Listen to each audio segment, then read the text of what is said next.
trying to get over the fact that I'm sitting with the winner of Drag Race Season 2. Yeah.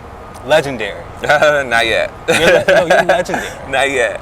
You're legendary. You paved the way for this iconic show and so many other drag queens who look up to you, and you killed it during your season. Thank you.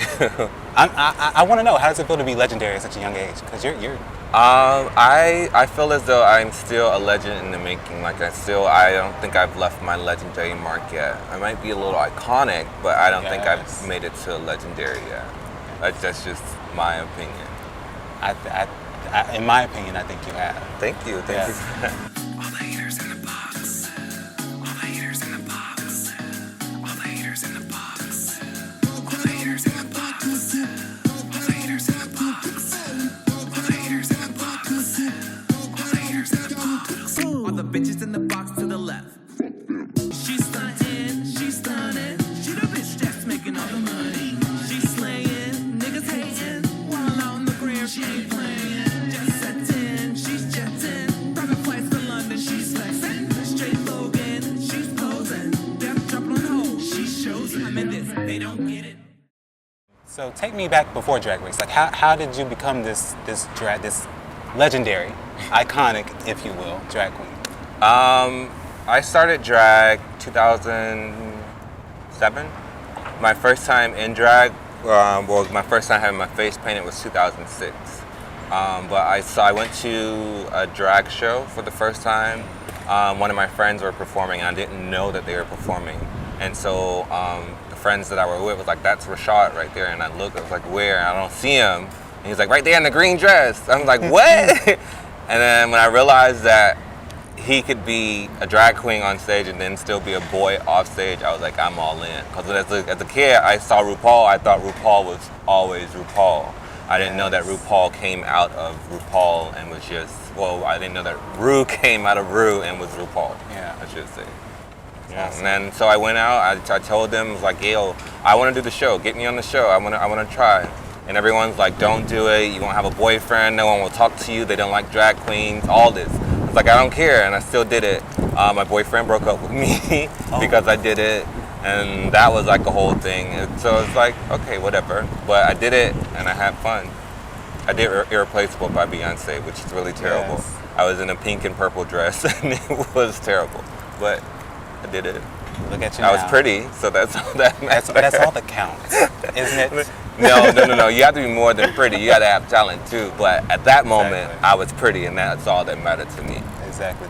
I'm glad you brought that up, because I want to know from your perspective, as a winner, as legendary, as iconic, and as this drag queen that has made a name for herself, what makes a good drag queen? Talent makes a good drag queen. You can be busted and ugly all you want, but like if you're talented, if you're entertaining when you're on stage, then you are a true entertainer. Yes. Like I can wear a trash bag on stage, but as long as I'm entertaining, it doesn't matter what I have on or how I look, as long as I'm entertaining you and you're enjoying it. That's right. Yeah. Like beauty has nothing to do with it. Beauty is just like an addition, like a special feature that you get with it. It's not like the main thing. Yeah. Well, speaking of beauty and talent, you exemplify both of those qualities, and so many others. But I want to know, what do you think is the biggest misconception people have of That I'm a bitch. How did I know that answer? It's the biggest misconception out there. I mean, it's true, but it's not. Like, I'm not a bitch. I'm not just like going around bitching about everything or bitching or being bitchy towards people. I think people call me a bitch because I'm a perfectionist, and so I want things done right, correctly, and the right way, on time, the first time. Also, because when I walk around, I carry myself with confidence, and people are intimidated to speak to me, and so they automatically assume she's a bitch. But I got that all my life from being an introvert. Just being quiet and to myself and observant of my surroundings, people automatically took that as me being a stuck-up bitch. And so that has carried over into the drag world, and I mean, it's whatever. Yeah. I personally, I don't really care. Yeah. You're People America's sweetheart. Yeah, I am America, though. I am really a sweet person. You I are. am a sweetheart. I can be a bitch, don't get me wrong. Because like even online, I'm pretty sure you've seen it, a lot of people have seen it before. If you cross me, I will go to the end. I'll fight to the depths. I will put you in your place and As let you you know, should. don't try it with me. But I don't take that as me being a bitch. That's me standing up for myself. Exactly. So, I love it. And isn't a good drag queen, like speaking of the qualities of like a good drag queen, any good drag queen just a little bitchy? I think all drag queens are bitchy, and Yeah. I mean, it comes with the thing of being a drag queen. It's not really like bitchy. It's more sassy, Exactly. or sarcastic. Like I'm very sarcastic. I'll tell you that I'm very sarcastic. But that just comes with the territory. Now shade and all that. That's who we are. Like that's our culture. Period. Our gay culture is throwing shade, reading, all of that. I mean, that's not all of who we are. We're more than just that. But that does start within our community. I get it. I heard Dear Drag Race fans, Oh, thank you. and I'm so glad that as soon as you heard that, you said thank you, because as soon as I heard it, I laughed. I got it. Yeah. I think a lot of people got it. I think that the people that had any problems with it are just jealous people. I think the people that didn't understand, Dear Drag Race fans, people like Morgan or Tatiana, anyone for the matter, anyone that had anything to say about it, are exactly the people that I was talking to in the Dear Drag Race fans. And so a hit dog will holler, and they did holler. So There you go. There you go. And that's all it was. Yeah. It was just, Dear Drag Race fans for me was a pivotal moment of me turning from, okay, I'm gonna continue to soak in my sorrows and be sad that people are hating me and calling me a bitch. That was the moment when it was like, you know what, I'm not gonna do this anymore. Exactly. I'm not gonna allow these people to continue treating me like this. I'm gonna stand up and I'm gonna say something. And that's what it was. Exactly. And might I add, in a very tongue-in-cheek kind of way. No malice. It's just my imagination. I just started writing. Yeah. And as you said, they're your sisters. Yeah. You know? I mean, I feel a little differently now, but How is it now? How would I describe that?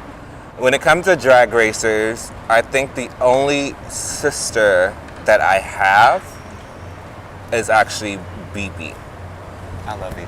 Yeah, I love BB. It would be BB Zahara. Everyone else, I haven't come in contact with them, I haven't met them yet, we haven't hung out yet, or we just don't vibe. Like I won't mention any names, but there are queens that I'm around and I'm just like, I'll speak, I'll say hey, I'll be cool, but I just don't want to because of their personality. Some queens, I'm an introvert, so extroverted queens are automatically like, I can't be around them. Like for instance, Alyssa Edwards.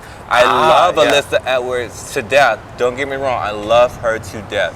But I can't be around Alyssa for a long amount of time because Alyssa likes to talk. So then I can't be mad at her for talking. That's who she is. But sometimes I'm like, oh God, I gotta get out of here. I gotta go because it literally drains me.